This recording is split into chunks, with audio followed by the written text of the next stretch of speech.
क्या वजह है, क्या सिग्निफिकेंस है, क्या वो अमेरिका को कमजोर समझना शुरू कर दिया है उन्होंने, जो डिवाइडेड अमेरिका सिग्नल दे रहा है।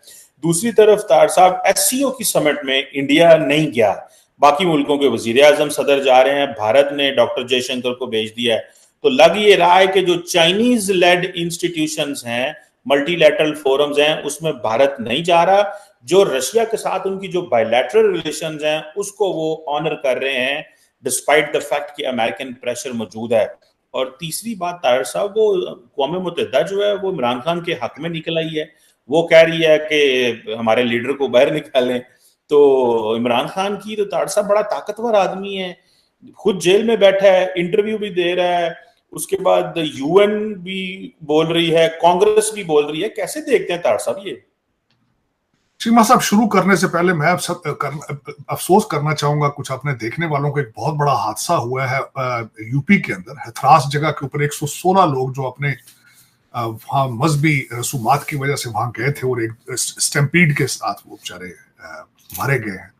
एक तो उनके लिए और उनके जो उनके लवाहिकीन हैं, उनकी फैमिलीज के लिए दुआ करनी चाहिए। अब देखें, 116 लोग तो बेचारे मर चुके हैं, पता नहीं कितने जख्मी होंगे, बूढ़े बुजुर्ग होंगे, और इस गर्मी की हालत में क्या हालत होगी।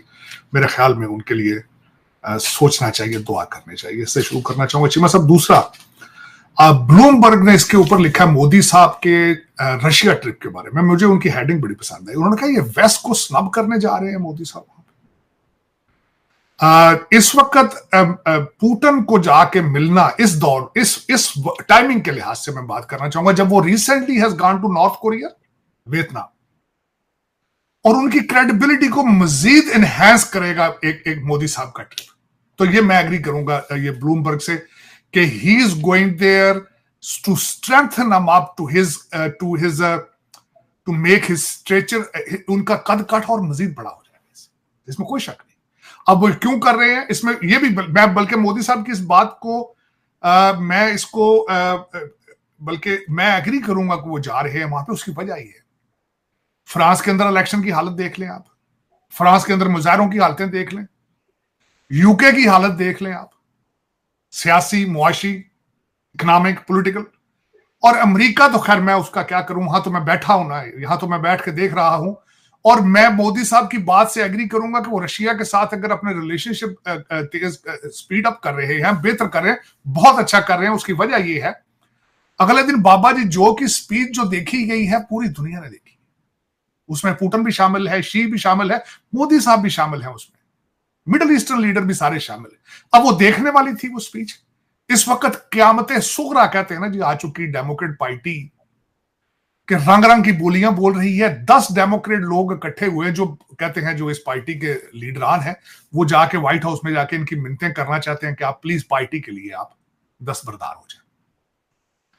आज एक नई खबर आई है कि जो डेमोक्रेट स्टेटों के गवर्नर हैं वो भी जा रहे हैं मिलने बाइडेन साहब को कि आप प्लीज आप तरस फरमाएं, तो आप साइड पे हटते हैं। लेकिन चीमा साहब, सूरत हाल इस वक्त यह है कि इस वक्त रिगार्डलेस बाइडेन रहे या ट्रंप रहे, इसके मुल्क के बचने की उम्मीदें अब ज्यादा इससे वाबस्ता नहीं रखनी चाहिए। उसकी वजह यह है, 14 साल से जो ट्रेंड चलाया है ओबामा साहब ने, सबसे पहले कि उनकी मदद एकेडमिया ने की है, बच्चों के ज़हन में नफरत डाल दी है अमेरिका के लिए। बच्चे सारा दिन अब नारे लगाते हैं, death to America and we are Hamas, we are Hamas.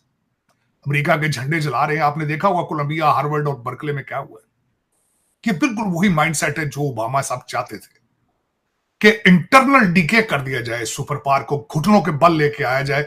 अब उसकी वजह यह है, अब देखें, चाहे क्यूबा में वो नेवल एक्सरसाइज करें, चाहे चाइना के ऊपर बलून आ रहे हो, कौन को परवाह ही नहीं, परवाह ही नहीं। चीमा साहब, हर शहर जो है गाजा का नक्शा पेश कर रहा है, किसी को परवाह ही नहीं।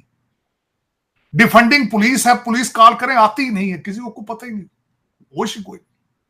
तो इन सर्कमस्टांसेस में मोदी साहब को मैं हक बजाना समझूंगा कि वो पुतिन के पास जा रहे हैं, क्योंकि इस सैंक्शंस के बाद जितना पैसा पुतिन ने बनाया है, अमेरिकन अभी सोच भी नहीं सकते। और अमेरिका आज चल किस तरह रहा है, सिर्फ अपने डॉलर प्रिंट कर रहा है।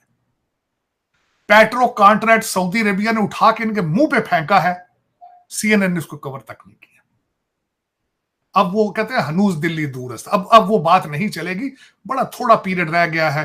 रशिया और चाइना अपना इकोनॉमिक सिस्टम फाइनेंशियल सिस्टम बनाने की कोशिश कर रहे हैं। जिस दिन वो कर लिया उन्होंने, ब्रिक्स ने अपनी करेंसी बना ली या कुछ और निकल आया, फारग हो गया, बिल्कुल फारग। मैं इनको मुसलसल कहता हूं तुम्हारे बच्चे न्यू दिल्ली और बीजिंग के अंदर उबर चलाएंगे, डोर डैश करेंगे, और ये चाहते हैं। ये अमीर लोगों के जो बच्चे बोर होते हैं तो वो यही चाहते हैं, वो गाजा कर लेते हैं, गाजा बन कहते हैं वी आर हमास, पता ही नहीं हमास है क्या चीज। तो चीमा साहब अब उससे आगे एक तो मोदी साहब जा रहे हैं, और दूसरी उसमें जो सुर्खियां आई, कहते हैं nothing of the, there is no limit on the discussions के अंदर रीजनल स्टेबिलिटी, रीजनल पावर, सारा कुछ डिस्कस करेंगे। और ये 3 साल के बाद समिट हो रही है रशिया और भारत की। 21 पहले समिट्स हो चुकी हैं, और मैं समझता हूं कि it will be very good for the region, मेरे ख्याल में, क्योंकि उस रीजन के अंदर रशिया एंड ग्रोइंग। और उसमें एक और चीज जो मैं इस पे फोरकास्ट कर रहा हूं, अगर भारत रशिया के करीब जाएगा तो चाइनीज मिसाइल भी उनके हल होंगे, क्योंकि उनका अलायंस है इस वक्त। तो भारत और चाइना के रिलेशनशिप भी ठीक होंगे उसमें, मेरे ख्याल में। हाँ, इसमें यह जरूर होगा, इसका फायदा थोड़ा सा आपको बहुत फायदा होगा इस चीज का। आपको फायदा ये होगा, जो सारा कुछ वो ताइवान का रिलाय कर रहे थे भारत पे, तो वो फिर आपको डॉलरों की बारिश हो जाएगी। आपके चंद लोग, पहली 15 से 20 लोग जरा मजीद अमीर हो जाएंगे। पहले मिलियनर तो पहले ही होंगे, शायद बिलियनर हो जाए। तो आपके लिए ये इसमें बहुत फायदा है पाकिस्तान के लिए, अगर भारत रशिया के करीब जाता है। अब उस पर दूसरी बात जो आज चीमा साहब आई है, जो खासकर मैं देखने में आया है, आपने कहा कि यूनाइटेड नेशंस का एक वर्किंग ग्रुप है जिसने आज ये कहा है कि खान साहब को निकाला जाए। बल्कि इसके साथ मैं एक और चीज भी मेंशन करना चाहूंगा, यहां रेजोल्यूशन 901 को किया गया है कांग्रेस की तरफ से। वो रेजोल्यूशन क्या था, उस पर 368 वोट्स क्यों आए उस पर, किसी ने नहीं सोचा। क्या सारे कांग्रेसमैन अंधे होंगे आंखों से? ऐसी बात नहीं थी। रेजोल्यूशन ये था to support democracy and human rights in Pakistan.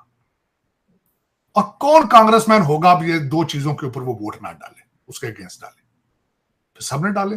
ये बिल्कुल बात ऐसी ही है जिस तरह जियाउल हक साहब रेफरेंडम करते थे कि अगर आप इस्लाम चाहते हैं पाकिस्तान में तो आप हाँ कह दें। आप हाँ कहें तो इसका मतलब है मैं 5 साल के लिए सदर हूं आपका। ये बिल्कुल उसी तरह का रेफरेंडम। अब वो इसी तरह 368 वोट्स वहां से लिए। मेरे जैसे जिस बंदे ने सीखा, उसमें से सीखा ये है कि यहां के कांग्रेसमैन कितने सस्ते और चीप हो चुके हैं और कितने कितने पैसों में बिकते हैं। चीमा साहब, मैं अफसोस के साथ ये कहूंगा, कुछ यहाँ पे मुझे किसी ने कहा कि यहाँ पे उनको सपोर्ट करने वाले कौन है। मैंने कहा ये जिहादी डॉक्टर है, ये जिहादी डॉक्टर है। कौन है? मुर्शद ने कहा था ये सियासत नहीं, ये जिहाद है। और मैं डॉक्टरों को ज्यादा, अफसोस के साथ मेरे कई दोस्त हैं, मैं ज्यादा सोशियो इंटेलिजेंट नहीं समझता। सोशल इश्यूज का उन्हें नहीं पता होता। डॉक्टर्स के पास पैसा तो आ जाता है क्योंकि मैकेनिकों जैसे काम करते हैं, किसी के घुटने ठीक किए, किसी के बाजू ठीक किए, कोई बच्चे डिलीवर किए, कुछ किए, तो उन्हें पता नहीं होता कि सोशल इश्यूज क्या है। जिस तरह इस वक्त पाकिस्तान के अंदर हर करप्ट आदमी जो है उसकी बीवी और बच्चे इबादत कर रहे हैं पीटीआई के साथ। बाप सारा दिन कमीशनें लेता है, किकबैक्स लेता है, फ्रॉड लगाता है। तो उस पे तो यही चीमा साहब, बिल्कुल यही यहां पे हुआ है कि वही लोग जिन्होंने स्टेडियम के ऊपर जहाज उड़ाया था रिहा करने के लिए, वही यहां पे पैसे दे दे के तो उन्होंने कांग्रेसमैनों को भी फीड किया है। और यूनाइटेड नेशंस का जो वर्किंग ग्रुप है वो एक लॉबी, वो it's not directly United Nations, उनका ग्रुप है लॉबी। उनके बल्कि कई एड्स मेरी नजर से गुजरे हैं जिनमें लिखा है कि अगर आप किसी चीज के लिए लॉबी करना चाहते हैं तो हमें पैसे दें, हम लॉबी करेंगे। इसी को जब मैं पढ़ रहा था तो एक ग्रुप की मेरी नजर से ग्रुप का एक ऐड गुजरी है, पाक पैक उसको कहा जाता है अमेरिका के अंदर। पाक पैक में सारे के सारे, मैं जिस तरह बजाय जिहादी डॉक्टर हैं, और उन्होंने वो अभी भी मुसलसल इस चीज के ऊपर लॉबी कर रहे हैं, पैसा भी इकट्ठा कर रहे हैं। उन्होंने अपनी वेबसाइट के ऊपर बिलखसूस इस रेजोल्यूशन 901 के बारे में सारी तफसील लिखी है कि किन किन कांग्रेसमैनों ने क्या क्या बिल किस तरह वोट दिए। यहां चीमा साहब ये बताना जरूरी होगा कि ऑन चौधरी साहब ने भी पाकिस्तान के अंदर एक प्रेस कॉन्फ्रेंस की है और उन्होंने इस सारी चीज का सेरा जो है वो जुल्फी बुखारी के सामने के किले में डाल दिया है कि किस तरीके से वो लॉबी कर रहे हैं और पैसा कहां से, कौन कौन सी उनकी फर्में जो है वो फंड कर रही है।